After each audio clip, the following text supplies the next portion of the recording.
Well, hey everybody, thanks for clicking on here at ArklateXHomepage.com and the ArklateXHomepage.com app. I'm meteorologist Josh Morris. Some storms moving through the Arklatex today did produce a little bit of damage in some areas, not widespread, but a few reports of some tree limbs, some power outages as well. Some of that starting across Arkansas and then shifting south through Louisiana, especially over towards the Benton and Houghton areas this afternoon, but those storms are continuing to make their way down to the south. There is a look at pinpoint Doppler now, and you see most of the activity right now focused south of Interstate 20, so between now and I would say about 5:30 tonight, we'll see those storms make their way down through portions of Shelby County, also Sabine and Natchitoches parishes here, producing some frequent lightning. We've had a few severe thunderstorm warnings out as well, as those made their way through for wind gusts over 60 miles per hour, and that will be the case as we go through the day tomorrow as well. We've got a cold front on the way here as we go through the next few days, and what will happen tonight, same thing that we saw last night. These storms that are forming up here towards Nebraska, Colorado, Kansas will eventually trek across the plains overnight, arriving in the Arklatex tomorrow morning.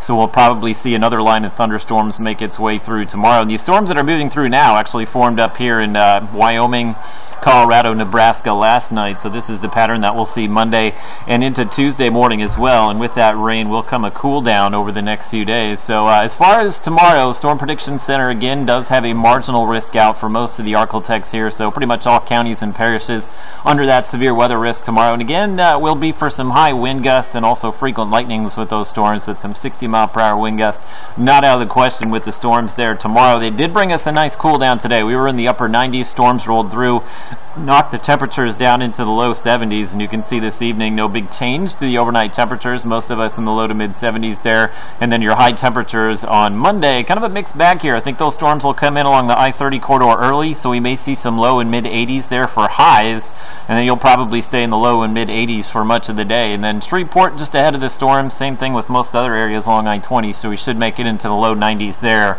before the rain does bring a cool down in. So look at your Robbins Toyota Texarkana Futurecast there. Does show a few of those storms holding together this evening, but for the most part overnight we are just looking at those mostly cloudy conditions. Here comes the line of storms in the morning, and you see McCurtain County maybe by daybreak we could see some of this activity making its way through, and then those storms kind of scoot through Texarkana. It looks like about 10.